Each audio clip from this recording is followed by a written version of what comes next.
Welcome to news line Telugu. నేను మీ హరిత. So exams దగ్గర పడుతుంటే టెన్షన్ పడే వాళ్ళ సంఖ్య అంత ఇంత కాదు. కొంతమంది ఆ ఎగ్జామ్స్ని ఛాలెంజింగ్గా తీసుకుంటారు, ఇంకొంతమంది లైట్ తీసుకుంటారు, ఇంకొంతమంది టెన్షన్ ఫీల్ అవుతుంటారు. సో రకరకాలుగా స్టూడెంట్స్ మెంటాలిటీ అనేది ఉంటుంది. అయితే ఇప్పుడు మన ముందుందంతా కూడా ఎగ్జామ్ సీజనే. 10th, ఇంటరు, దాంతోపాటు గ్రూప్స్ ఎగ్జామ్స్ కూడా ఉంటాయి. సో వాటికి ప్రిపరేషన్స్ విషయంలో లేకపోతే ఎగ్జామ్స్ దగ్గర పడుతున్న టైంలో సో టెన్షన్ పడే వాళ్ళ సంఖ్య ఎక్కువగా ఉంటుంది. మరి టెన్షన్ పడకుండా దాన్ని సైమల్టేనియస్గా మెయింటైన్ చేయడం ఎట్లా? ఇదే విషయం మీద మనం మాట్లాడదాం. మనతో పాటు doctor, psychologist, senior Radhika madam ఉన్నారు. మాట్లాడి చాలా విషయాలు తెలుసుకుందాం, ఎందుకంటే రేపటి నుంచి ఇంటర్ ఎగ్జామ్స్. సో నమస్తే మేడం. నమస్తే అమ్మా. సో ఈ మధ్యకాలంలో మనం చూస్తున్నామంటే ఎగ్జామ్స్ దగ్గర పడుతున్నాయంటే పిల్లలు చాలా వరకు టెన్షన్కి లోన్ అవుతూ ఉంటారు. నిజంగా ఈ ఒత్తిడిని తగ్గించుకోవాలంటే ఎలాంటి సూచనలు, సలహాలు ఇస్తారు ఏంటి స్టూడెంట్స్కి? నిజమే, మీరు అన్నట్టుది ఎగ్జామ్స్ సీజన్ వచ్చేసింది. నిజానికి ఎగ్జామ్స్ అంటే స్టూడెంట్స్ కన్నా ఎక్కువ స్టూడెంట్స్ ఫ్యామిలీస్ ఎక్కువగా టెన్షన్ పడుతూ ఉంటాయి. తల్లిదండ్రులు వీళ్ళందరూ, పిల్లలు కూడా దీనివల్ల పిల్లలందరూ కూడా చాలా టెన్షన్లోకి వస్తారు. మీరు అన్నట్టు కొంతమంది లైట్ తీసుకునే వాళ్ళు కూడా ఉన్నారు, బట్ అది చాలా తక్కువ శాతం అని చెప్పచ్చు. అసలు మొదలు ఈ ఒత్తిడి ఎందుకు వస్తుంది, ఆ ఒత్తిడి వల్ల సమస్య ఏంటి? నిజానికి ఒత్తిడిలో రెండు రకాలు. స్ట్రెస్ అనేది రెండు రకాలుగా ఉంటుంది. ఒకటి యూస్ట్రెస్ అంటాము, రెండోది డిస్ట్రెస్. నిజానికి కొంత లెవెల్ ఆఫ్ స్ట్రెస్ అవసరం. ఫర్ ఎగ్జాంపుల్, మనం ఒక టైం పెట్టుకుని మనం ఇలా కలిసి ఒక ఇంటర్వ్యూ చేద్దాం అనుకున్నప్పుడు ఆ టైం కల్లా చేరుకోవాలనే ఆతురత నీకు, ఆ టైం కల్లా నాకు సెషన్స్ అవి ఎండ్ చేసుకుని కూర్చోవాలి అన్న ఆతురత నాకు లేకపోతే మనం ఈ టైంకి ఇలా కూర్చోలేకపోతాం. అలాగే ఎగ్జామ్స్ కూడా ఒక లెవెల్ ఆఫ్ టెన్షన్ అన్నది అవసరం, కానీ దురదృష్టవశాత్తు ఆ టెన్షన్ అన్నది ఉండాల్సిన లెవెల్ కన్నా చాలా ఎక్కువ అయిపోతుంది.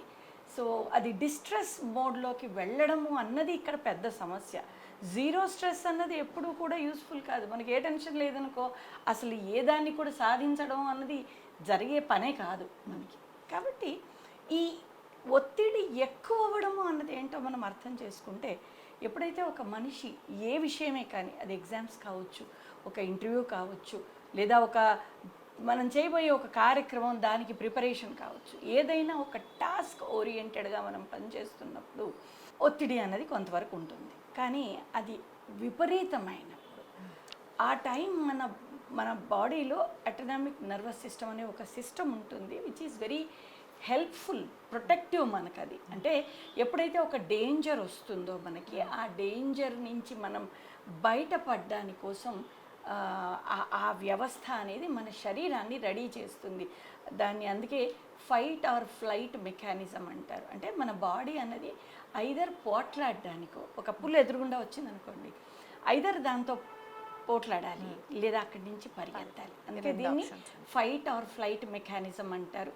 ఒక మూడో ఆప్షన్ ఏంటి, ఫ్రీజింగ్. సో ఇది నిజానికి ఒక పులి ఎదురుగుండా వచ్చినప్పుడు చాలా హెల్ప్ఫుల్. మనం అక్కడ ఫ్రీజ్ అయిపోయినా కూడా చాలా కష్టం కదా. మనం ఐదర్ పారిపోవాలి లేకపోతే దాంతో పోట్లాడాలి. అందుకోసం ఒక పాజిటివ్గా డెవలప్ అయిన ఒక వ్యవస్థ మన బాడీ లోపల.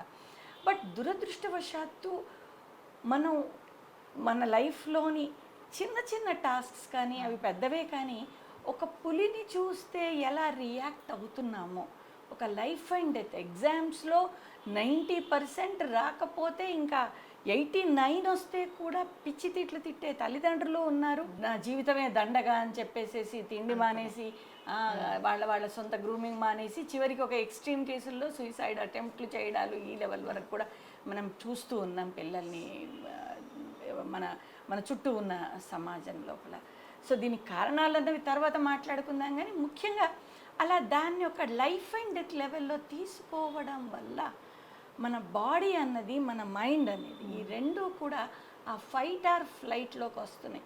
Fight is little bit better at least, కానీ ఫ్లైట్ అండ్ ఫ్రీజింగ్ ఈ రెండు కూడా చాలా డేంజరస్. అందుకే ఎగ్జామ్స్ వచ్చినప్పుడు వాళ్ళు ఎంత చదివారు అన్నదానికన్నా దాన్ని ఎలా తీసుకుంటున్నారు, ఏ దృష్టికోణంతో చూస్తున్నారు, ఏ రకంగా రియాక్ట్ అవుతున్నారు అన్నది వాళ్ళ దృష్టికోణాల మీద ఆధారపడుతుంది. అమ్మో ఎగ్జామ్స్ వచ్చామో నేను 80 కంటే తక్కువ తెచ్చుకుంటానేమో, లేదా 90 రాకపోతే మా నాన్న అంతాడేమో, లేదా నా ఫ్రెండ్స్ ముందర అవమానంగా అవుతుందేమో, లేదా నేను బిట్స్ పిల్లానిలో సీట్ తెచ్చుకోవాలనుకున్నాను లేకపోతే అందులో రాదేమో. ఇలాంటి ఆలోచన విధానం అన్నది నిజానికి పిల్లలకి చాలా ఆ fight or flight mechanism activate అవ్వడానికి ఇది అవుతుంది. అది యాక్టివేట్ అయినప్పుడు ఇప్పుడు మనకు పుల్లెదురుగుండా ఉంటే ఎలాంటివి వస్తాయో, గుండె దడదడలాడుతుంది, చెమటలు వస్తాయి, బాడీ అంతా ఒక రకమైన స్టిఫ్నెస్కి వస్తుంది, హెడేక్స్ వస్తాయి. ఇవన్నీ ఇప్పుడు పిల్లల్ని కొంచెం కదిలించి చూడు, ఎగ్జామ్స్ దగ్గర పడుతున్న కొద్దీ పిల్లలు ఇవన్నీ కారణాలు చెప్తారు. నిద్ర పట్టదు, తిండి తినరు, చెమటలు పడుతూ ఉంటాయి, గుండె ఎప్పుడు దడదడలాడినట్టుగా ఉంటుంది, ఫోకస్ రాదు, అటెన్షన్ కుదరదు, కాన్సన్ట్రేషన్ కుదరదు. ఇవన్నీ కూడా నిజానికి అటానమిక్ అరూజల్ లక్షణాలు. సో దానివల్ల పిల్లలకి ఫోకస్ కుదరక ఆ టెన్షన్ పడి రియల్గా వాళ్ళకి ఏమొచ్చో అది ఎగ్జామ్స్లో దాన్ని ఏమంటారు రాయలేకపోతున్నారు. 100% వాళ్ళు ప్రజెంట్ చేయలేకపోతున్నారు. ఎగ్జామ్స్ని ఒక భూతాల్లాగా చూస్తున్నారు కాబట్టి, లేదా అమ్మో ఇది అవుతుందో కాదో అని చూస్తున్నారు కాబట్టి ఆ సమస్యలు అనేవి వస్తుంది. అందుకే ఈ ఒత్తిడి లేకపోతే మైండ్లో అట్లీస్ట్ వాళ్ళు ఏం చదివారో అది ప్రజెంట్ చేయగలుగుతారు, ఏం విన్నారో క్లాస్లో అది ప్రజెంట్ చేయగలుగుతారు. బాగా చదివే స్టూడెంట్స్ కూడా కొంత ఒత్తిడికి లోనైనప్పుడు 100% ఇవ్వలేకపోతారు. ఎందుకంటే ఎగ్జామ్ హాల్లోకి వెళ్ళిన తర్వాత వాళ్ళకి గుర్తు రాకపోవడం, తన మైండ్ అంతా డిస్టర్బ్గా ఉండడం, దాంతో అసలు రాయాలనుకుంది రాయలేకపోవడం, గుర్తు తెచ్చుకోవాలనుకుంది అది మైండ్లోకి రాకపోవడం, ఇవన్నీ ఉంటాయి. మళ్ళీ ఆబ్వియస్లీ ఎగ్జామ్ హాల్ నుంచి బయటికి రాగానే అరే నేను ఇది రాయాల్సి ఉంది, ఇది చేయాల్సి ఉండే, నాకు ఇవన్నీ గుర్తున్నాయి కదా, నేను అక్కడ ఎందుకు ప్రజెంట్ చేయలేకపోయినా, ఇట్లాంటి మళ్ళీ ఇంకో రకమైనటువంటి ఫోబియాలకు వెళ్ళిపోతుంటారు. సో ఇలాంటి స్టూడెంట్స్కి మీరు ఏం చెప్పాలనుకుంటున్నారు అంటే, ఎందుకంటే వన్స్ ఒత్తిడికి లోన్ అవుతే వాళ్ళు పడేటువంటి టెన్షన్ కావచ్చు, అంటే వాళ్ళు చూపించేటువంటి 100% రిజల్ట్ అనేది చూపించలేకపోతారు, 100% వాళ్ళ పర్ఫార్మెన్స్ చూపించలేకపోతారు. సో అట్లాంటి వాళ్ళకి మీరు చెప్పాలనుకుంటుంది ఏంటి మేడం? అదే అమ్మా, ఇప్పుడు మీరు చెప్పినవన్నీ కూడా బాగా చదువుకుంటారు, రోజులో 8 గంటలు చదువుతారు, ఎగ్జామ్లో సరిగ్గా రాయరు, అడుగు బయట పెట్టిన మరుక్షణం మీరు అన్నట్టుగా అయ్యో ఈ క్వశ్చన్ ఆన్సర్ ఇది నాకు అక్కడ గుర్తు రాలేదు, అయ్యో ఇప్పుడు గుర్తుకొస్తోంది అనుకునే పిల్లలకు బోల్డ్ మంది. ఎందుకు? As I told you, mind focus పోతుంది, టెన్షన్లోకి వచ్చేసరికి బ్రెయిన్ సరిగ్గా పనిచేయదు, ఫ్రీజ్ అయిపోతుంది అనమాట. అది ఆ ఫ్రీజింగ్ వల్ల వాళ్ళు ఏమంటారు ఆ గుర్తు రాదు వాళ్ళకు మైండ్లో, అందుకు రాయలేక. మరి ఎగ్జామ్ హాల్లోకి వెళ్ళే సొల్యూషన్ ఏంటంటే, ఫస్ట్ ఆఫ్ ఆల్ అందరి మైండ్ సెట్ అట్లా ఉంటుందా మేడం? కొంతమంది పిల్లలు ముఖ్యంగా చెప్పాలంటే, ఎలాంటి పిల్లల్లో ఎక్కువగా ఇలాంటివి అబ్జర్వ్ చేశారు మీ కౌన్సిలింగ్? మామూలుగా చిన్నప్పటి నుంచి కూడా ఇంట్లో వాతావరణంలో అంటే నువ్వు బాగా చదువుకోకపోతే పనికిరాని అయిపోతావు, దేనికి పని, ఇలా ఒక రకమైన భయంతో పెరుగుతారు పిల్లలు. అది పేరెంట్ వల్ల కావచ్చు, స్కూల్లో టీచర్లు కావచ్చు, లేదా చుట్టూ ఉన్న సమాజాన్ని చూస్తూ ఆ పిల్లడు వాడు డెవలప్ చేసుకున్నా కావచ్చు. ఒక రకమైన భయంతో ఎవరైతే ఎగ్జామ్స్ని అప్రోచ్ అవుతారో అలాంటి వాళ్లకు ఈ సమస్య వస్తుందమ్మా. రెండవది, నేను సరిగ్గా ఆత్మన్యూన్యతాభావం అంటాం చూడు, ఇన్ఫీరియారిటీ ఉన్న పిల్లలు, నేను సరిగ్గా రాయగలనో లేదు, నేను రాయలేనేమో, నేను గుర్తుపెట్టుకోలేనేమో, ఇలాంటి ఆలోచన విధానం ఉన్నప్పుడు కూడా ఆ టెన్షన్ అనేది మైండ్ని ఫ్రీజ్ అయ్యేట్టు చేస్తుంది ఎగ్జామ్ హాల్ లోపల. కార్పొరేట్ కాలేజీలు కావచ్చు, లేదంటే ప్రైవేట్ కాలేజీలు, మెయిన్గా ఎస్పెషల్లీ పిల్లల మీద ఒత్తిడి పెంచి చదవండి అనడం. సో మార్కులు, ర్యాంకులని, పోటీ ప్రపంచంలో వాళ్ళదేంటి సత్తా చూపించుకునే విషయంలో పిల్లల మీద చాలా ప్రెజరైజ్ చేస్తుంటారు. సో ఇట్లాంటి మేనేజ్మెంట్స్ నిజంగా మార్కెట్లో ఉన్నాయి, మీరు చూస్తున్నారు, నేను చూస్తున్నా. సో అట్లాంటి వాళ్ళకి మీరు చెప్పాలనుకుంటుంది ఏంటి, ఎస్పెషల్లీ కార్పొరేట్ ప్రైవేట్ మేనేజ్మెంట్స్ని దృష్టిలో పెట్టుకొని? కార్పొరేట్ ప్రైవేట్ మేనేజ్మెంట్కి ఇప్పటికీ ఎన్ని వందల సార్లు చెప్పడాలు జరుగుతున్నాయి, అన్నీ జరుగుతున్నాయి, కానీ వాళ్ళ గోల్ ఒకటే, వాళ్ళకి ఎక్కువ పర్సంటేజీలు చూపించుకోవాలి కాబట్టి easy task is that, pressure పెడితే అవుతుంది అన్నది వాళ్ళ విధానం. కానీ దానివల్ల పిల్లలు ప్రెషరే కాదు, ఒక ఎగ్జామ్లో అది ఎంత టఫ్గా బోర్డ్స్ ముందు ఎగ్జామ్స్ పెట్టి టఫెస్ట్ క్వశ్చన్స్ ఇచ్చి దాంట్లో పిల్లలు సరిగ్గా పర్ఫామ్ ఎలాగో చేయలేరు, ఆ చెయ్యలేనందుకు వాళ్ళని 100 మంది మధ్యలో నిలబెట్టి భయంకరంగా వాళ్ళని ఎంబరాస్ చేసి, ఇన్సల్ట్ చేసి, రకరకాల విధానాల్లో వాళ్ళు ఇన్సల్ట్ ఫీల్ అయ్యేట్టుగా చేయడం వల్ల మంచి మంచి పిల్లలు, బాగా చక్కగా చదువుకునే పిల్లలు కూడా వాళ్ళ ఆత్మవిశ్వాసం కోల్పోతున్నారు. దానివల్ల ఎగ్జామ్స్ పర్ఫార్మెన్స్ చేయలేకపోతున్నారు. పేరెంట్స్ కార్పొరేట్ కాలేజీలకు ఎలాగూ వాళ్ళు ఎంత చెప్పినా వాళ్ళకు సరి అయిన గవర్నమెంట్ ఇన్స్ట్రక్షన్స్ లేవు, సరి అయిన ఏమంటారు వాళ్ళ మెంటాలిటీ అనేది ఎప్పుడు కమర్షియాలిటీగా ఉంటుంది. కానీ ఇక్కడ పేరెంట్స్ కూడా తక్కువ తినట్లేదమ్మా. పేరెంట్స్ నుంచి కూడా అదే లెవెల్ ఆఫ్ ఇది ఉంటుంది. మేము పిల్లలకి ఎక్కువ ప్రెషర్ పెట్టట్లేదండి, మేము ఏదన్నా నువ్వు ఎలాగైనా చదువుకో అంటున్నామండి అంటూనే నువ్వు ఇంకా కొంచెం నువ్వు ఇది చేస్తే చూడు నువ్వు మంచి మార్కులు తెచ్చుకుంటావు, నువ్వేమీ చదవకుండానే ఈ లెవెల్ తెచ్చుకున్నావు, ఇంకొంచెం కష్టపడితే ఎంత తెచ్చుకుంటావు, ఇలాంటి వేరే వాళ్ళతో పోలికలు కావచ్చు, లేదా ఈ కార్పొరేట్ కాలేజీలలో వాళ్ళకు ఒప్పజెప్పేసి మీరు ఎలాగైనా చెయ్యండి మాకు తెలియదు, మా పిల్లలు బాగా నా దగ్గరకు వచ్చిన పేరెంట్ డైరెక్ట్లీ ఓపెన్గా నా ఫేస్ టు ఫేస్ చెప్తారు. నేను చెప్పాను మేడం వాళ్ళకి ఒప్పజెప్పాను, పిల్ల బాగా చదివే పిల్ల 10th దాకా, 10thలో ఇంత పెద్ద పర్సంటేజ్ వచ్చింది, మీ దగ్గరికి తెచ్చాక మార్కులు తగ్గుతున్నాయి, మీరు ఏం చేస్తారో మాకు తెలీదు, నా పిల్లకి మాత్రం 10th కన్నా ఎక్కువ మార్కులు రావాలని నేను చెప్పాను. ఈ మేనేజ్మెంట్స్ కూడా అంటే ప్రైవేట్ కావచ్చు లేదంటే ఇలా పేరెంట్స్ వచ్చేసరికి నువ్వు అన్నట్టుగా కార్పొరేట్ వాళ్ళ నుంచి ఏముంటుంది అంటే నేనేమంటున్నానంటే ఈ ప్రైవేట్ కార్పొరేట్ కాలేజ్లు ఎస్పెషల్లీ ఆత్మవిశ్వాసాన్ని కోల్పోవడం వన్ సైడ్ అయితే కోల్పోపియడం పిల్లల్లో, ఇంకో సైడ్ ఏంటంటే వాళ్ళు సూసైడ్ చేసుకునే వరకు కూడా ఇష్యూని తీసుకెళ్తున్నారు.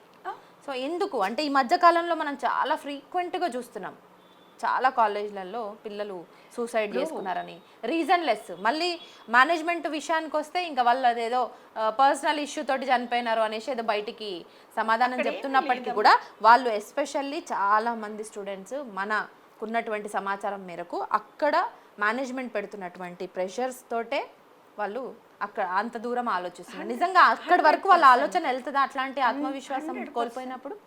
ఖచ్చితంగా తల్లి. ఇప్పుడు వాళ్ళ లెవెల్లో ట్రై చేస్తున్నారు ఏదో వాళ్ళు తెచ్చుకోవడానికి. ఒకవైపు సరి అయిన వసతులు లేని ప్లేస్లో ఉంటారు, రోజులో 14 గంటలు 16 గంటలు ఐఏఎస్ వాళ్ళు కూడా కూర్చొని అంతసేపు చేస్తారో లేదో ఆ రకమైన వసతులు లేని ప్లేస్ లోపల 16-17 గంటల పాటు వాళ్ళు ప్రెషర్ కుక్కర్లో కనుక ఉడుకుతున్నట్టుగా వాళ్ళని సైకలాజికల్ ప్రెషర్, నిద్రపోవడానికి సరి అయిన పీస్ఫుల్ ఎన్విరాన్మెంట్ ఉండకుండా మళ్ళీ పొద్దున 5:30 కల్లా వాళ్ళని బలవంతంగా లేపేసి, సో ఆ చదివిస్తున్న చదువు కూడా ఎక్కడ అదొక ప్లెజర్ అసలు చదువు అనే ప్రాసెస్ ప్లెజర్ అన్న వర్డ్ వెళ్ళిపోయింది అసలు. అందులోనూ ముఖ్యంగా ఇప్పుడు అందరము మాట్లాడుకుంటున్నాం ఇది ఏఐ యుగం వచ్చేసింది, ఆర్టిఫిషియల్ ఇంటెలిజెన్స్ వచ్చింది కాబట్టి పిల్లలు మామూలు ఈ చదువులు పనికిరావు ఇవన్నీ. ఒకవైపు పిల్లలు చదువుకుంటున్నారు, లేటెస్ట్ చూస్తున్నారు, ఒకవైపు ఆ ప్రెషర్ ఉంది పిల్లల మీద, దానికి తోడు వాళ్ళ పర్ఫార్మెన్స్ డిఫికల్టీస్. ఇంటికి వెళ్తే అమ్మా నాన్నకి ఏం జవాబు చెప్పుకోవాలి అని ఆలోచించే వాళ్ళు కొందరు, ఇంట్లో ప్రెషర్ లేకపోయినప్పటికీ కొందరు ఇంటి నుంచి ప్రెషరు ఉంది, ఇటు టీచర్స్ వీళ్ళందరి ప్రెషర్ అయితే అది చెప్పలేని ఒక భయంకరమైన ఒత్తిడి. సో ఈ ఒత్తిడి ఎక్కువైనప్పుడు నేను చెప్పాను కదా, ఒక పులి ఎదురుగుండా ఉన్న ఫీలింగ్ ఉంటుంది వాళ్ళకి. లక్షల్లో ఫీజు కడుతున్నప్పుడు పేరెంటింగ్ వాళ్ళు పిల్లల విషయంలో మీకు వదిలేస్తున్నాం అనడం, వాళ్ళు కూడా వాళ్ళలో ఉన్నటువంటి ఆత్మవిశ్వాసాన్ని కోల్పోయి వాళ్ళ ఆత్మస్థైర్యాన్ని కోల్పోయి సూసైడ్ లవర్కి వెళ్ళడం, ఇట్లాంటి సిచ్యువేషన్స్ వస్తున్నాయి కదా. నిజంగా మీరు చెప్పండి మేడం, మేనేజ్మెంట్స్కి మీరు ఇచ్చేటువంటి సలహాలు కావచ్చు, సూచనలు కావచ్చు, ఎట్లా? మేనేజ్మెంట్స్ అన్న వాళ్ళు పిల్లలు చదవట్లేదంటే ఎందుకు చదవట్లేదు, ప్రెషర్ ఫీల్ అవుతున్నాడంటే ఇది అమ్మ ఇది చెప్పి ఏమంటారు ఇది పాతదైపోయిన ప్రతి చిల్డ్రన్కి ప్రతి కాలేజీలో ఒక కౌన్సిలర్, ప్రాపర్లీ వెల్ ట్రైన్డ్ కౌన్సిలర్ని పెట్టాలి. పిల్లలకు ఆ ఒత్తిడి లేకుండా చూడాలి. పిల్లలు చదవలేకపోతున్నారంటే ఎందుకు చదవలేకపోతున్నారు, వాళ్ళు ఇంట్రెస్ట్ చూపించట్లేదంటే ఎందుకు చూపించట్లేదు, ఏ కారణాలు ఉన్నాయి, వాళ్ళకి సరి అయిన కౌన్సిలింగ్ అవకాశాలు ఇస్తూ పిల్లల దారిలో మనం వెళ్ళి వాళ్ళని మెల్లిగా టర్న్ చేసుకొని రావాలి. ఈ టీచర్లకు కూడా ఆ రకమైన అర్థమయ్యేట్టు, ఇప్పుడు ఒకటే సబ్జెక్ట్ని 3 లెక్చరర్లు చెప్తే అందులో ఒకళ్ళు చాలా ఇష్టపడతారు పిల్లలు ఇంకొకళ్ళని ఇష్టపడరు. ఎందుకు, ఒకళ్ళు అరటిపండు వచ్చినట్టుగా చెప్తారు, పెద్ద పెద్ద కాన్సెప్ట్స్ని కూడా సింప్లిఫై చేసి మాట్లాడతారు. అదే కొందరు అలా ఉండరు, కాబట్టి మరి వాళ్ళ టీచర్ అపాయింట్ చేసేప్పుడు వీళ్ళకి ఎంత పెద్ద డిగ్రీలు ఉన్నాయి కాదు, వీళ్ళు ఎంత చక్కగా ఎక్స్ప్లెయిన్ చేయగలరు. టీచింగ్ ఎబిలిటీ ఎక్కడో చాలా కొంతమంది గురించి చూస్తూ ఉన్నాను నేను, లైక్ వాసిరెడ్డి గారు ఇలాంటి వాళ్ళు they spend lot of time to do interviews. టీచర్లని లెక్చరర్ని వాళ్ళు అపాయింట్ చేసేటప్పుడు చాలా టైం స్పెండ్ చేస్తారు, వాళ్ళు దాని మీద కొంత కష్టపడతారు. ఇవాళ రేపు అలాగే లేదు కదా, ఏదో ఆ ఇంటర్వ్యూలలో పిల్లలకి వాళ్ళు నిలబడి మాట్లాడుతున్నారా లేదా వాళ్ళు చెప్తున్నారా తప్ప ఆ క్వాలిటీ చూడట్లేదు. వాళ్ళు ఎంత ఓపికగా చెప్పగలుగుతారు, ఆ టీచింగ్ కమ్యూనికేషను, వాళ్ళ ఓపిక, ఇవన్నీ చూడాలి మేనేజ్మెంట్ వాళ్ళు. అన్నిటికన్నా ముఖ్యంగా కౌన్సిలింగ్ ఫెసిలిటీ అన్నది ఖచ్చితంగా ఎవ్రీ కాలేజ్లో పెట్టాలి. అప్పుడు కొంచెం పిల్లలు. ఇక పేరెంట్స్ విషయానికి వద్దాం మేడం. పేరెంట్స్ కూడా ఇంట్లో పిల్లలకి ఎగ్జామ్స్ అన్న టైంలో ఇక పిల్లల్ని బయటికి వెళ్ళనీయకపోవడం, ఒక గదిలో ఏదో బంధించేసినట్టు ఉంచడం, సో వాళ్ళకి టైంకి ప్రాపర్గా ఏదో ఫుడ్ అందియడము, నిద్ర వాళ్ళకు ప్రాపర్గా నిద్ర కూడా పోనీయరు. సో టైం టు టైం లేపి చదువుకో చదువుకో చదువుకో అంటుంటారు. సో విశ్రాంతి పోనీయరు, నిద్ర ప్రాపర్గా ఉండదు, దాంతోపాటు ప్రెషరైజ్డ్ చేస్తుంటారు, చదువుకో కంపారిజన్. మరి ఇట్లాంటి పేరెంట్స్కి ఏం చెప్తారు? అమ్మా దానివల్ల నిజంగా 100% స్టూడెంట్స్ ఇవ్వగలరా? 100 పక్కన పెట్టండి, ఉన్నది పోతుంది. ఇక్కడ చాలా వరకు ఏం జరుగుతుందంటే, లైఫ్లో నేనేమి సాధించలేకపోయాను అది నా పిల్లల్లో చూసుకుందామనే మనస్తత్వం ఉన్న పేరెంట్స్కు కుదవలేదు. కానీ ఇవాళ రేపు ఇలాగ రకరకాల ఆర్టికల్స్ ద్వారా లేదా టీవీ ప్రోగ్రామ్స్ ద్వారా చాలా వరకు మంది పేరెంట్స్ కొంత ఎడ్యుకేట్ అవుతున్నారు. కానీ ఇద్దరూ కలిసి ఉద్యోగాలు చేసుకుంటే నడవని ఇవాళ రేపటి ఈ సొసైటీలో పేరెంటల్ ఐడియాలజీ కూడా ఎలా అవుతుందంటే, మేము డబ్బులు ఇస్తాం, మా దగ్గర డబ్బు సంపాదిస్తున్నాం కాబట్టి మేము డబ్బులు ఇస్తాం, మీకు మా పిల్లల్ని అప్పచెబుతాం, మీరు ఏం చేసుకుంటారో చేసుకోండి, మాకు కావాల్సిన రిజల్ట్స్ ఇవ్వండి. ఈ మనస్తత్వం ఎక్కువైంది.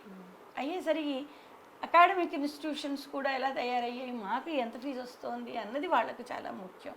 ప్రెషర్ పెట్టడం. సో ఇక్కడ పేరెంట్స్ నుంచి చూడు, నెలకు 1,00,000 సంవత్సరానికి నీకు లక్షలు తగలబడుతున్నా, ఏం చేస్తున్నావు నువ్వు? సో ఇది డైరెక్ట్ ప్రెషర్గా కాకపోయినా indirectly it is becoming as a అది మేనేజ్మెంట్ మీద ఫోర్స్ ఇట్లా పెడితే ఇంట్లో ఉండేటువంటి పిల్లలకి చదువుకోమని చెప్పే విషయంలో వాళ్ళని విశ్రాంతి తీసుకొనియకుండా, కనీసం కొంచెం సేపైనా వాళ్ళని రిలాక్స్ అవ్వనీయకుండా చదువు అని చెప్పడం, టైం టు టైం వాళ్ళని పండబెట్టేయడం వాళ్ళ డ్యూటీగానే తీసుకుంటారు, ఎగ్జామ్స్ టైంలో మళ్ళీ లేపడం వాళ్ళ డ్యూటీగానే తీసుకుంటారు. సో వాళ్ళకంతల వాళ్ళకి ఆలోచన శక్తి, వాళ్ళకి ఒక ఆత్మస్థైర్యాన్ని కోల్పోలేగి పేరెంట్స్ కూడా చేస్తున్నారు. తెలియట్లేదు వాళ్ళకి, కొంతమందికి అవగాహన రాహిత్యం తల్లి ఇదంతా. అందుకే we are trying to make them aware. నిజానికి ఇలాంటి ప్రోగ్రామ్స్ ఇవన్నీ కూడా ముఖ్యంగా పిల్లలకి మార్కులు, చదువులు ఇవన్నిటివి చిన్నప్పటి నుంచి వాళ్ళలో డెవలప్ చేయాల్సిన యాటిట్యూడ్ ఇది. ఇదేదో కూర్చుని ఇవాళ్ళగా చదువుకుని రేపు ఎగ్జామ్ రాసి ఎల్లుండి రిజల్ట్స్ వచ్చినాడు 90% రాగానే అయిపోదు. నిన్న ఎక్కడో ఒక దాంట్లో చాలా బాగా చదివాను, ఇంటర్మీడియట్ దాకా మీరు ఇలా చేయగలరు, after intermediate knowledge only the thing, లేకపోతే చాలా కష్టం. నిజమే, ఇప్పుడు మెడికల్ సీట్లు లాంటివి కూడా మేనేజ్మెంట్ సీట్లలో కొనుక్కుంటున్నాం, కానీ ఆ బయటకు వచ్చిన వాడికి ఉద్యోగ అవకాశాలు ఎక్కడున్నాయి, ఎక్కడ పని చేయగలుగుతున్నాడు? బికాజ్ ఇవాళ నాలెడ్జ్ బేస్ అన్నది ఇంపార్టెంట్. అందుకు తల్లిదండ్రులు చిన్నప్పటి నుంచి నువ్వు అబ్జర్వ్ చేయి, 2 ఏళ్ళు 3 ఏళ్ల పిల్లలు చదువుకోవాలి ఎందుకు అంటే ఏం జవాబు చెబుతున్నారు? ఆ తల్లిదండ్రులు ఏమని ఫీడ్ చేస్తారు? బాగా చదువుకో, లేకపోతే బిచ్చం ఎత్తుకుని పోతావు నువ్వు. అంటే నువ్వు ఫైనాన్షియల్లీ స్ట్రాంగ్గా ఉండాలంటే చదువుకోవాలి, చదువు దానికోసం మాత్రమే. ఇది ఈ రకమైన కనెక్షన్స్ డెవలప్ చేస్తున్నారు పిల్లల లోపల, అది చాలా దెబ్బతీస్తుంది పిల్లలు ఆ రకంగా ఒత్తిడికి లోనవుతే మానసికంగా, శారీరకంగా 2 రకాలుగా ఒత్తిడికి లోనవుతారా మేడం? ఎట్లుంటుంది అసలు ఆ ఒత్తిడి యొక్క ఎఫెక్ట్ అనేది ఒక మనిషిని 4 ఏరియాస్లో దెబ్బతీస్తుంది తల్లి. Physical, okay, emotional, behavioural and cognitive అంటే ఆలోచన విధానం. శారీరక ఆరోగ్యం, ఒత్తిడి వల్ల ఆరోగ్య సమస్యలు వస్తాయి ఖచ్చితంగా.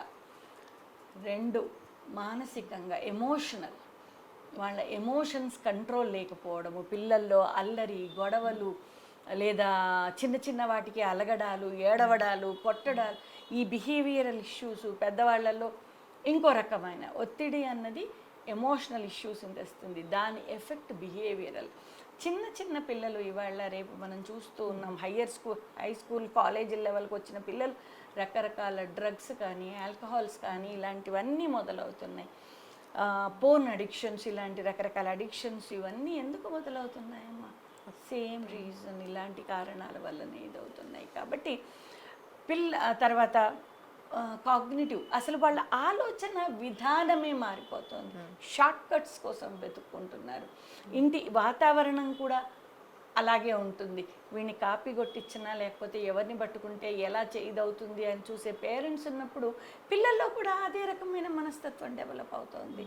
సో కాలేజీల్లోకి వెళ్ళినా కూడా చదువు మీద శ్రద్ధ పెట్టిన దానికన్నా హాయిగా ఎంజాయ్ చేద్దాం, లాస్ట్ మినిట్లో మా నాన్న ఇలాగో మమ్మల్ని మేనేజ్ చేసేస్తాడు.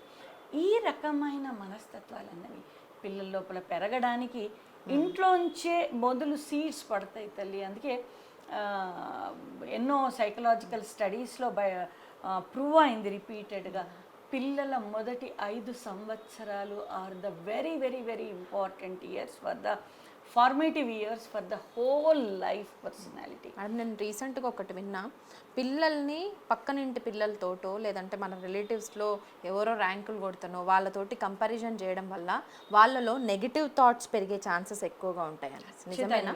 నెగిటివ్ థాట్సే కాదు, వాళ్ళ సెల్ఫ్ ఎస్టీమ్ తగ్గుతుంది, బిహేవియరల్ ఇష్యూస్ పెరుగుతాయి. వాళ్ళు నేనేమి ఏమంటారు, మా అమ్మ నాన్న నన్ను ప్రేమించట్లేదు ఇదనే సెల్ఫ్ ఇమేజ్ ఇష్యూస్, తమని తాము తక్కువగా చూసుకోవడం, తమని తాము యూజ్లెస్ ఫెలోగా చూసుకోవడం. మొన్న ఒక మంచి ఫేమస్ పర్సనాలిటీ లెక్చర్లో ఒక మంచి మాట చెప్పాడు ఆయన, self respect plus self confidence, confidence plus అంటే గుడ్ సెల్ఫ్ ఇమేజ్ అనమాట, సెల్ఫ్ రెస్పెక్ట్. ఈ 2 combination results in self esteem. నీ గురించి నీకు మంచి ఏమంటారు, నా కొడుకు గొప్పోడనో లేకపోతే నువ్వు ప్రయోజకుని అవుతావనో ఇట్లాంటివి మాటలు చెప్పాలంటారా? లేదంటే నువ్వు యూజ్లెస్ ఫెల్లో అనో లేకపోతే వేరే వాళ్ళతోటి కంపారిజన్ చేసి నిన్ను తక్కువ చూడడం వల్లనో, చూడు ఎంత బాగా చదువుతున్నాడు, నీకేం వచ్చింది, ఇంకొక గంట ఎక్కువ చదివితే చాలు, ఇది వెరీ కామన్గా అనే పని. దానివల్ల నేను ఎందుకో అమ్మా నాన్నలన్న మాటలు చిన్నప్పటి నుంచే పిల్లల మనసు మీద ముద్ర వేసుకుని పోతాయి. కాబట్టి వాళ్ళకి ఓహో నేను ఒక యూజ్లెస్ ఫెలో, నేను ఎక్కువ కష్టపడ్డు, నేను చాలా బద్ధకిస్తును, ఇలా మనం లేబులింగ్స్ ఇచ్చేస్తూ ఉంటాం క్యాజువల్గా. You are a bad boy, you are very lazy, మా ఓడండి ఎంత బద్ధకిస్ట్రో, ఇలా ఏమంటారు ఇరుగింటి పొరుగింటి కబుర్లలో కూడా మనం మాట్లాడుతూ ఉంటాం, పిల్లల ముందు మాట్లాడుతూ ఉంటాం. సో ఎప్పుడూ గుర్తుపెట్టుకోండి, పిల్లలు వాళ్ళు అమ్మ నాన్నల నోట ఏది వింటారో వాళ్ళు తెలియకుండానే అలాగే ప్రవర్తిస్తారు. కాబట్టి మనం ఎప్పుడు పిల్లలకి జడ్జిమెంట్లు ఇవ్వడాలు, లేబులింగ్ ఇవ్వడాలన్నవి ఉండకూడదు. వాళ్ళ సెల్ఫ్ ఎస్టీమ్ పెరగాలి అంటే వాళ్ళ సెల్ఫ్ రెస్పెక్ట్ పెంచాలన్న, ఎందుకు వీడు చేయలేకపోతున్నాడో కనుక్కుని నాన్న నువ్వు చేయగలవు, ఇగో ఇలా చెయ్యి, ఇలా ట్రై చేయి, వాళ్ళకు ఒక ఆల్టర్నేటివ్ సలహాలు ఇస్తూ వాళ్ళకి విషయాలు చెప్తూ దానికి వాళ్లకు మార్గాలు ఎలా తీసుకోవాలో సపోర్ట్ చేస్తూ, వాళ్ళ బదులు వీళ్ళు చేయడం కాదు. దీనికి రూట్స్ యూకేజీ ఎల్కేజీ ఫస్ట్లోనే పడతాయి. పిల్లలకు హోంవర్క్ ఇస్తే లేదా ఒక డ్రాయింగ్ ఏమని ఇచ్చారనుకో, ఆడేదో పిచ్చి పిచ్చిగా గీస్తాడు, నా కొడుకు బాగా గీయాలి, అమ్మ గీసి పెట్టి పంపిస్తుంది. వాడి సెల్ఫ్ ఎస్టీమ్ ఎక్కడ ఉంటుంది? వాడు నెక్స్ట్ కూడా అమ్మనే వేయమంటాడు, లేదా నా వేయడం సరిగ్గా రాదు 4 సార్లు అనుకుంటే అయిపోతుంది, మైండ్లో ఫిక్సేట్ అయిపోతుంది, నాకు రాదు. అది పెద్ద అయ్యాక కూడా ఇట్ విల్ కంటిన్యూ. అండ్ వాళ్ళ రిలేషన్షిప్స్ కానీ అన్నిట్లో కూడా ఇది రిఫ్లెక్ట్ అవుతుంది, అకాడమికల్గా ఖచ్చితంగా రిఫ్లెక్ట్ అవుతుంది. కాబట్టి కుటుంబ వ్యవస్థ ఇంటి నుంచే ఎప్పుడైనా పిల్లలకి ఒక మంచి జరగాలి అంటే ఇంటి నుంచి మొదలు కావాలి. సో ఈ మధ్యకాలంలో పిల్లలు చదువుకున్నది గుర్తుపెట్టుకునే సిచ్యువేషన్లో కూడా ఉండట్లేదు, ఎందుకంటే ఎక్కువ మంది బైహార్ట్ చేసేటువంటి ధోరణిలో ఎక్కువ వెళ్తున్నారు. నిజంగా అది కరెక్ట్ అంటారా? అది మళ్ళీ ఎగ్జామ్స్కి వెళ్ళిన టైంలో గుర్తుండకపోవడం వల్ల ఇంకో రకమైనటువంటి టెన్షన్ మళ్ళీ బయటకు వచ్చిన తర్వాత, ఇలాంటివి మీరు చూస్తున్నారా మేడం? అట్లాంటి పిల్లలు మీ వరకు వచ్చిన వాళ్ళు కావచ్చు, ఎన్ని కేసెస్ వచ్చినాయి ఉండొచ్చు, అట్లాంటివి బైహార్ట్ చేయాలంటారా, అర్థం చేసుకోవాలంటారా? అర్థం చేసుకోవాలమ్మా ఎప్పుడు కూడా. అందుకే ఇయర్ స్టార్ట్ అయినప్పటి నుంచి ఒక షెడ్యూల్ పెట్టుకుని రోజు 2 గంటలే, ఎక్కువ అక్కర్లేదు. మంచిగా చక్కగా వచ్చాక ఓ గంటన్నర ఆడుకుని స్కూల్ నుంచి వచ్చిన తర్వాత ట్యూషన్లు కూడా అక్కర్లేదు. వాళ్ళకి వాళ్ళు స్కూల్లో చెప్పంది ఏముంది, ట్యూషన్లో కొత్తగా చెప్పేది ఏముందమ్మా, ఏమీ లేదు. పిల్లలు శ్రద్ధగా కూర్చుని వింటే ఇంటికి వచ్చిన తర్వాత రోజు ఒక 2 గంటల పాటు చదువుకుంటే చాలు. పిల్లలకి బట్టి కొట్టడం ఇప్పుడు ఈ ఫ్యూచర్, ఇప్పుడు ఎవరైతే స్కూల్ ఏజ్లలో ఉన్నారో ఇప్పటికైనా తల్లిదండ్రులు కళ్ళు తెరిచి పిల్లలకి ఒక మీనింగ్ఫుల్ నాలెడ్జ్ తెచ్చుకోకపోతే, అసలు పరీక్షలు అనే వాటిని నిజానికి వీ షుడ్ సెలబ్రేట్ అంటాను నేను మా పిల్లలతో మాట్లాడుతున్నప్పుడు. ఎందుకంటే 1 ఇయర్ అంతా నువ్వు ఏదో కష్టపడి ఏదో నేర్చుకున్నావు, రైట్? అదేంటో నీకు నువ్వు అర్థం చేసుకోవడానికి లేదా ప్రపంచానికి చూపించడానికి నీకు ఒక మంచి అవకాశం. ఎగ్జామ్స్ లేకపోతే నీకేం వచ్చు, నీకేం రాదు, ప్రపంచానికి ఎలా తెలుస్తుంది? ఈ 1 ఇయర్ అంతా ఎప్పటికప్పుడు ఒక నాలెడ్జ్ బేస్తో చదువుకుంటే ఎగ్జామ్స్ అసలు టెన్షనే కాదు. What ever it is they he will produce. వాడి 100% వాడు ఇచ్చేస్తాడు, దాని గురించి టెన్షను ఉండదు. అండ్ అదే వాడి కెపాసిటీ. ఆ కెపాసిటీకి ఈ చాలామంది ఏమంటారంటే ఇది కాంపిటేటివ్ వరల్డ్, ఏమంటారు 90% రాకపోతే బ్రతకలేడు. అమ్మ కాదు, నేను మీకు ఒక చిన్న ఎగ్జాంపుల్ చెప్తా. మా వారు సెంట్రల్ గవర్నమెంట్లో సీనియర్ ఆఫీసర్గా చేసి రిటైర్ అయ్యారు. When he was senior position SOG అనేవాళ్ళు. అప్పుడు బీఆర్సీలో ట్రైన్ అయిన తర్వాత ప్రొబేషన్ ప్రాసెస్ కింద వాళ్ళ అండర్లో ఎవ్రీ ఇయర్ 3 ట్రైనీ ఇంజనీర్స్ వచ్చేవాళ్ళు. 6 months ఆఫ్ ప్రొబేషన్. ఒక ఇయర్లో ఒక IITN వచ్చాడు, ఒక బిట్స్ పిల్లని అబ్బాయి వచ్చాడు, ఒక మామూలు బాపట్ల ఇంజనీరింగ్ కాలేజ్ అబ్బాయి వచ్చాడు. వీళ్ళు 3 సెలెక్ట్ అయ్యారు. 2 సంవత్సరాలు అక్కడ బీఆర్సీలో కోర్స్ చేసి ప్రాక్టికల్ ఇండస్ట్రియల్ ఎక్స్పోజర్ గురించి ప్రొబేషన్కి ఇక్కడికి వచ్చారు. Can you imagine who came first after the exams? Bapatla engineering college అబ్బాయి. అలాంటి వాళ్ళిద్దరికి నాలెడ్జ్ లేక కాదు, లేదా వాళ్ళేదో తెలివి తక్కువ వాళ్ళని కాదు, ప్రజెంట్ చేసే విషయం. నిజానికి ప్రాక్టికల్గా నువ్వెంత చేయగలుగుతున్నావు. ఎందుకు industrial work is not like కుర్చీ ముందర కూర్చుని నీట్గా కాదు. అవసరమైతే బాయిలర్లోకి దిగాలి, ఏమంటారు ఆయిల్ పూసుకోవాలి, ఎవ్రీథింగ్ అది అర్థం చేసుకోవాలి, అనాలిసిస్ చేయగలిగి విదిన్ కొన్నిసార్లు నిమిషాల లోపల ప్రాబ్లం ఎక్కడుందో అర్థం చేయగలగాలి. చేతి కిందన్న ఆ సూపర్వైజర్స్ అండ్ అదర్ టెక్నీషియన్స్ని ఇన్స్ట్రక్ట్ చేయగలగాలి. దానికి ఇన్వాల్వ్మెంట్ ఉండాలి. అండ్ ఆ క్విక్ అనలిటికల్ పవర్ ఉండాలి. సో ఇక్కడ it is not about IIT, it is not about BITS, or it is not about the NIT. It is about how you are dedicated, how passionate you are about your work. కాబట్టి ఇక్కడ పిల్లలు IITians అయ్యారా లేదా అన్నది క్వశ్చనే కాదు, ఎంత ఆ వర్క్ మీద ఇంట్రెస్ట్ చూపించగలుగుతున్నాడు, చదువుని ఒక ఎంజాయ్ చేయగలుగుతున్నాడు. That is more important. So రోజు కొంచెం చదివితే ఇయర్ ఎండింగ్లో వచ్చేటువంటి ఎగ్జామ్స్కి పెద్దగా ప్రెషర్ గారు అనేసి మీరు చెప్తున్నారు. Daily only 2 hours happy feel అవుతారు, ఛాలెంజింగ్గా తీసుకుంటారని. కానీ ఇప్పుడున్నటువంటి స్టూడెంట్స్ అందరూ కూడా ఎట్లా తీసుకుంటున్నారంటే ఎగ్జామ్స్ దగ్గర పడుతున్నప్పుడు టెన్షన్ పడి చదవడం, లేదంటే నిద్ర పోకుండా రేపు ఎగ్జామ్ ఉందంటే ఇలా అసలు నిద్ర పోరింగా, సో నిద్ర పోకుండా నిద్రలేమి, 1 day బ్యాటింగ్, మళ్ళీ సిలబస్ అంతా అదే రోజు కంప్లీట్ చేయాలి. 1 నుంచి 10 ఉండని యూనిట్స్, లేకపోతే ఇంకా 15 ఉండని ఆ లెసన్స్ అన్నీ ఆ రోజు ఒక్కరోజే చదివేయాలి. దీనివల్ల ప్రెషరైజ్డ్ అయ్యి మర్చిపోయే అవకాశాలు ఉంటాయి. మర్చిపోవడం పక్కన పెట్టమ్మా, నాలెడ్జ్ ఏముంటుంది? ఎగ్జామ్ వస్తుంది. నేను మా కాలేజ్, నేను MGITలో కౌన్సిలర్గా కొన్ని సంవత్సరాల పాటు పనిచేశాను.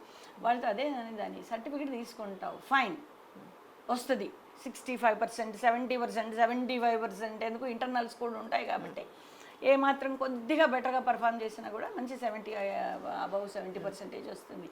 ఏం చేసుకుంటావు? రేపు పొద్దున ఇంటర్వ్యూలో కూర్చున్న నాడు దేని చూస్తారు? ఇప్పుడు ఎవరైతే ఒక VP లెవెల్కి లేదా మంచి సీనియర్ పొజిషన్కి వెళ్ళిన వాడు డిగ్రీ పట్టుకుని వెళ్ళాడా, వాడికి ఉన్న నాలెడ్జ్ పట్టుకుని వెళ్ళాడా?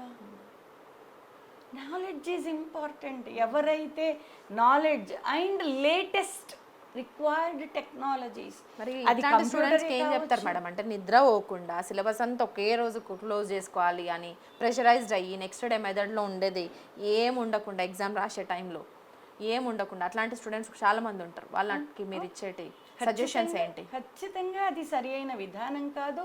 అలాంటి వాళ్ళ ఫ్యూచర్ ఈజ్ అట్లీస్ట్ ఇప్పుడు 21వ శతాబ్దపు టైంలో ఫ్యూచర్ ఈజ్ వెరీ డిఫికల్ట్. అంత ఈజీ కాదు, ఎందుకంటే నాలెడ్జ్ లేకుండా అసలు ఉద్యోగాలు ఏమంటారు, అమెరికా లాంటి చోటనే ఉద్యోగాలు అట్లా తీసి పడేస్తున్నారు. ఏఐ ముందరికి వస్తుంది, అసలు మనం ఊహించలేని లెవెల్కి ఆల్రెడీ ఆర్టిఫిషియల్ ఇంటెలిజెన్స్ మన లైఫ్లోకి చొరబడిపోయింది. ఇంకా కొన్ని సంవత్సరాల లోపల అసలు మనుషుల అవసరమే పడని స్టేజ్ వస్తోంది అన్న ఒకవైపు ఒక భయపడుతున్న టైంలో ఏ నాలెడ్జ్ లేకుండా, ఏ రకమైన ఏమంటారు skill set, academic skill set లేకుండా జాబ్ మార్కెట్లోకి వెళ్ళినప్పుడు ఇప్పటికే ఆల్రెడీ మనం చూస్తున్నాం బీటెక్లు ఇవి చేసి స్విగ్గీ డెలివరీలు చేస్తున్న పిల్లలు నువ్వు ఒకసారి రోడ్డు మీదకి వెళ్ళి చూడు, నీకు బోల్డ్ మంది కనబడతారు. కాబట్టి పిల్లలు మొదలు పేరెంట్స్, తర్వాత మొదలు పేరెంటల్ యాటిట్యూడ్లో చాలా తేడా రావాలమ్మా. మా పిల్లలు హై పర్సంటేజ్లు తెచ్చుకోవడాని కోసం ప్రెషర్ పెట్టాలి అని, బాగా చదివి పర్సంటేజ్ తెచ్చుకుంటే వండర్ఫుల్, నేను పర్సంటేజ్ తెచ్చుకోవద్దు అనట్లేదు, ప్రెషర్ వద్దు. హాయిగా ఆడుతూ పాడుతూ చదువు అనేది ఒక ఎంజాయబుల్ థింగ్. నేను 40 years ఆఫ్ ద ఏజ్లో I joined in MPhil. I know the importance. నేను ఆడుతూ పాడుతూ చేశాను. ఇవాళ చాలా ఏమంటారు సక్సెస్ఫుల్గా నేను ఇవాళ నిలబడగలిగాను. నాతో చదివిన 25-26 years ఏజ్ ఉన్న వాళ్ళకన్నా సక్సెస్ఫుల్ కాగలిగాను. బికాజ్ నేను ఆ మెచ్యూరిటీతో చదివాను కాబట్టి. దో ఐ స్టడీడ్ లేట్, నా నాలెడ్జ్ బేస్ కానీ నేను నాలెడ్జ్ కోసం చదివా. నాకు సర్టిఫికెట్ కోసం నేను పెద్దగా చదవలేదు. Certificate though it is important. నేను ఒక సైకాలజిస్ట్గా ఉండాలంటే నాకు ఆ కాన్సెప్ట్స్ తెలియాలి. సో ఎగ్జామ్స్ టైమ్స్లో స్టూడెంట్స్ ఎలాంటి ఫుడ్ తినాలంటారు, ఎలాంటి ఫుడ్కు దూరంగా ఉండాలంటారు? ఎందుకంటే ఎస్పెషల్లీ ఫుడ్ తోటే హెల్త్ ఇష్యూస్ స్టార్ట్ అవుతాయి. సో కోల్డ్ వచ్చినా, లేదంటే కాఫ్ ఉన్నా, ఫీవర్ ఉన్నా, ఎగ్జామ్స్ విషయంలో 100% వాళ్ళు అంటే మీన్స్ 100% అవుట్పుట్ ఇవ్వలేకపోతారు, ఆన్సర్ రైజ్ చేయలేకపోతారు, వాటిపైన కాన్సన్ట్రేషన్ తగ్గిపోతుంది. సో ఇట్లాంటి స్టూడెంట్స్కి మీరు ఇచ్చే సలహాలు ఏంటి? యాక్చువల్గా ఎలాంటి ఫుడ్ తినాలంటారు? ఎందుకంటే ఫుడ్ విషయం చాలా ఇంపార్టెంట్ లైఫ్. ఈ మధ్యకాలంలో జంక్ ఫుడ్లు ఆర్డర్ పెట్టి ఫోన్ పట్టుకుంటే ఆర్డర్ పెట్టేస్తే ఇంటి వరకు వచ్చే ఫుడ్లకి ఎక్కువ అడిక్ట్ అవుతున్నారు. సో ఇట్లాంటి పిల్లలకి, పేరెంట్స్కి ఏం చెప్పాలనుకుంటున్నారు? సో ఎగ్జామ్స్ అనగానే దానికి కొంచెం ఒక 1 నెల రోజుల ముందు నుంచే ఈ పిల్లలు మొట్టమొదలు సిస్టమేటిక్ ఒక ప్రాపర్ వే లోపల, ఒక షెడ్యూల్డ్ వే లోపల చదువుకుంటూ పోతే అసలు ఒత్తిడి యొక్క అవసరం పడదు. దాంతోపాటు వచ్చిన ఏదో ఇంతో అంతో ఒత్తిడిని కూడా రోజు చిన్న చిన్న simple relaxation techniques like pranayama, deep breath exercises కానీ, విజువలైజేషన్ అంటాం, ఒక బ్యూటిఫుల్ నేచర్ని కళ్ళు మూసుకుని ఒక 2 నిమిషాల పాటు ఊహించుకుని కళ్ళు తెరిస్తే మైండ్ కామ్ డౌన్ అవుతుంది. These are very scientific techniques. మనిషిని ఒక 2 నిమిషాల్లో మనసును ప్రశాంతంగా చేస్తుంది. ఒక షెడ్యూల్డ్గా ఉందనుకోమ్మా, ఒకరోజు చదవడం కుదరకపోయినా ఓహో నా షెడ్యూల్లో ఇంత వెనకబడ్డాను, దీన్ని నేను అడ్జస్ట్ చేసుకుంటాను, అసలు ఒత్తిడి రాదు పిల్లలకి. So scheduling is very important. ఒక ముందు నుంచే చదివేటప్పుడు కూడా పిల్లలు ఏం చేస్తారు, మొదట్లో అబ్బా ఇది హార్డ్ అని వదిలేస్తారు. సబ్జెక్ట్ విషయంలో కూడా అట్లే ఫీల్ అవుతారు. సైన్స్ మ్యాథ్స్ వచ్చేసరికి ఇది టఫెస్ట్ సబ్జెక్ట్, టఫ్ అని లాస్ట్కి వదిలిపెట్టి లాస్ట్కి టఫ్ది మొదలు పెడతారు.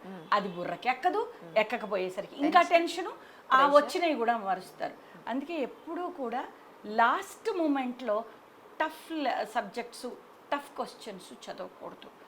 మొదలు ఈజియెస్ట్ రివ్యూ చేసుకునేటప్పుడు ఈజియెస్ట్, ఒక మీడియం లెవెల్ ఆఫ్ హార్డెస్ట్వి లాస్ట్ మూమెంట్లో మాత్రం ఎప్పుడూ పెట్టుకోకూడదు. తర్వాత ఎగ్జామ్స్ 1-2 days ముందు ఖచ్చితంగా రోజు మినిమం 7 గంటలు, 7 to 8 hours sleep is must. రాత్రి 2 దాకా చదివించి తెల్లవారుజామున మళ్ళీ 5 లేపి ఇలాంటి నిద్రలేని తనాల వల్ల కూడా బ్రెయిన్లో ఆ కార్టికల్ ఇన్హిబిషన్ అనేది డెవలప్ అవుతుంది. ఆ కార్టికల్ ఇన్హిబిషన్ వల్ల మైండ్లో చదివితే ఉన్నది మెమరీలో రిట్రీవల్ ప్రాసెస్ అన్నది, ఆ న్యూరాన్స్ అన్నవి సరిగ్గా పనిచేయక ఎగ్జామ్స్లో సరిగ్గా రాయలేకపోతారు. చదివిందంతా నేను ఏం చదివాను నాకేమీ గుర్తులేదు, అమ్మో నాకేమీ గుర్తురాదు, ఎగ్జామ్లో కూడా గుర్తురాదని ఎగ్జామ్ ముందు రోజు నుంచే టెన్షన్ పడ్డం మొదలు. కొంతమంది పిల్లల్ని అయితే నెగిటివ్ థాట్స్ ఎక్కువ ఉంటాయి మైండ్లో, అదే నాకు వల్ల కాదు, నేను మర్చిపోతాను, కాన్ఫిడెన్స్ లెవెల్ ఉండకపోవడం పోతుంది. సో ఈ రెండు సైమల్టేనియస్గా నెగిటివ్ థాట్స్ని తీసేయడం కావచ్చు, కాన్ఫిడెన్స్ లెవెల్ని పెంచుకోవడం కావచ్చు. ఎట్లా చేస్తే బాగుంటుంది, ఎట్లా చేయాలంటారు మీకున్నటువంటి ఎక్స్పీరియన్స్ని బట్టి అలాంటి స్టూడెంట్స్కి మీరు చెప్తున్నా కదా, మొదలు షెడ్యూలింగ్ చేసుకోవడం, టఫెస్ట్ వాటిని స్టార్టింగ్లోనే అడ్రస్ చేయాలి కానీ ఎండింగ్కి పెట్టుకోకపోవడం, రిపీటెడ్ రివ్యూస్ చేసుకోవడం. ఎప్పుడు రివ్యూ చేసుకోవాలి. మనం ఎంత రివ్యూ చేసుకుంటే అంత మంచిది. రివ్యూ కూడా చదవడం కన్నా there is a clear research on this. మనం ఒకసారి రాస్తే 3 to 5 times చదివినంత మెమొరీ డెవలప్ అవుతుంది. కాబట్టి రాయడం నువ్వు పిచ్చిగీతలాగానన్నా రాయి, కానీ రాస్తే మైండ్లో మెమొరీలోకి వెళ్ళిపోతుంది. 3 రాత్రిళ్ళు ఎనఫ్ నిద్రపోవాలి. 4 స్ట్రెస్ పెరిగినప్పుడు జంక్ ఫుడ్ తినాలనిపిస్తూ ఉంటుంది. టేస్టీ అంటే బాగా మసాలాలు, కారాలు ఇలా ఉన్నాయి. ఎందుకు? టేస్ట్ బడ్స్ అన్నవి అయిపోతాయి టెన్షన్ వల్ల. దానివల్ల ఈ బిర్యానీలు ఇలాంటివి తింటారు. కాబట్టి స్ట్రెస్ లేకపోతేనే సగం సమస్య తగ్గుతుంది. ఒకవేళ ఉన్నా కూడా ఈ జంక్ ఫుడ్స్ ఇలాంటివి కాకుండా బ్లాండ్ లైక్ పప్పు అన్నం, మజ్జిగ అన్నం, లేకపోతే లైట్గా కూరగాయలు, ఇలాంటి మామూలు ఇవి ఎక్కువ మసాలాలతో కూడిన నాన్ వెజ్ తినకూడదని కాదు, బట్ హై మసాలా ఫుడ్స్ ఇలాంటివి మాత్రం కంప్లీట్గా తగ్గించేసేయాలి. Gut health is very important. And నిమ్మరసం ఇట్లాంటి ఏమంటారు, అందులో ఎగ్జామ్స్ అంతా ఈ ఎండాకాలం వస్తూ ఉంటాయి. సో బాడీ స్వెట్, మామూలుగానే స్వెట్ ఎక్కువ ఉంటుంది. సో ఆ స్వెట్టింగ్ వల్ల కూడా బాడీలో మినరల్ లాస్ అవుతుంది. Mineral loss is directly connected with brain memory. కాబట్టి ఎప్పుడు హైడ్రేటెడ్గా, అది కూడా ఉట్టి మామూలు నీళ్ళు కాకుండా ఆ నీళ్ళల్లో కొంచెం నిమ్మరసం, కొద్దిగా ఉప్పు, కొంచెం తేనె, చక్కెర వేసుకుని కలిపిన నీళ్ళు ఇలాగ, అంటే ఇవన్నీ కూడా కొద్దిగా ఆల్కలినిటీ తెస్తుంది, బాడీని హైడ్రేట్ చేస్తూ ఉంటుంది అన్నమాట. సో అలాంటి నీళ్లు తాగుతూ ఉండడం. తర్వాత ఫ్రూట్స్ తినడం, ఫ్రూట్ జ్యూసెస్ కన్నా కూడా ఫ్రూట్స్ బాగా తినడం. బ్లాంట్ ఫుడ్స్ సరి అయిన టైంకి ఒక పర్టికులర్ టైం పెట్టుకుని ఆ టైంలో భోజనం చేయడం. లైక్ లంచ్ టైం, మధ్యాహ్నం 1 to 2 మధ్యలో, రాత్రి డిన్నర్ కూడా పడుకునే కన్నా ఒక 2-3 hours ముందే డిన్నర్ చేయడం, లైక్ అర్లీ డిన్నర్. చాలామంది ఏం చేస్తారు, తింటే నాకు నిద్ర వస్తుంది అని 11ంటికి 12ంటికి భోజనాలు పడతారు పిల్లలకి, బికాజ్ చదువంతా అయిపోయాక అప్పుడు భోజనం పెట్టాలని. దానివల్ల చాలా హెల్త్ ఇష్యూస్ వస్తాయి, బ్రెయిన్ మీద కూడా దాని ఎఫెక్ట్ ఉంటుంది. కాబట్టి టైంకి పెట్టాలి. ఎగ్జామ్స్ అనగానే వాళ్ళు ఏమి యుద్ధానికి వెళ్ళట్లేదు, దట్ యుద్ధానికి ప్రిపరేషన్ చేసినట్టు పిల్లల్ని చేయడం. ఎగ్జామ్స్ ముందు రోజు కూడా పిల్లలకి ఎనఫ్ నిద్ర ఉండాలి. ముందే అన్నీ ఏమేమి తీసుకెళ్లాలో అన్ని ముందే పెట్టుకుంటే మర్చిపోయే టెన్షన్ ఉండదు. కాబట్టి హాల్ టికెట్ కావచ్చు, థింగ్స్ ఏవేవి, పెన్లు ఎలాంటివి పెట్టుకోవాలి, ఏమేమి కావాల్సినవన్నీ దానికి. ఇప్పుడు ఒకవేళ బస్సులో వెళ్తే బస్ పాస్ పెట్టుకోవడము, ట్రైన్లో వెళ్తే ట్రైన్ పాస్ రెడీగా పెట్టుకోవడము, మనీ ఎదురుగుండా పెట్టుకోవడం, ఇలాంటి వాటి వల్ల ఎగ్జామ్స్ మిస్ అవుతున్న పిల్లలు చాలామంది ఉన్నారు. సో అలాంటి జాగ్రత్తలు తీసుకోవడం.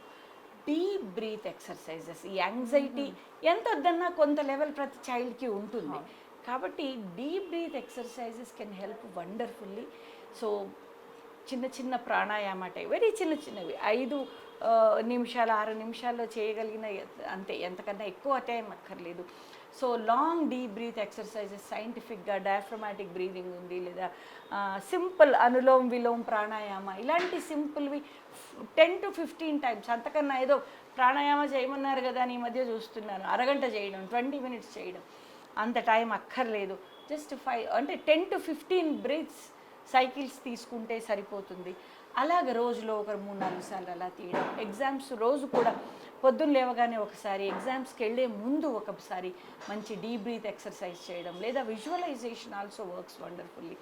కళ్ళు మూసుకొని మనకి ఇష్టమైన నేచర్ రిలేటెడ్, అది సముద్రం ఒడ్డో కావచ్చు, ఒక మంచు కొండలు కావచ్చు, ఒక గార్డెన్ కావచ్చు, ఒక పార్క్, ఎనీథింగ్ మనకి ఇష్టమైన ఒక నేచర్ రిలేటెడ్ దాన్ని కళ్ళ ముందర ఊహించుకోవాలి. ఓన్లీ నేచర్, మనుషులు ఇవి కాదు.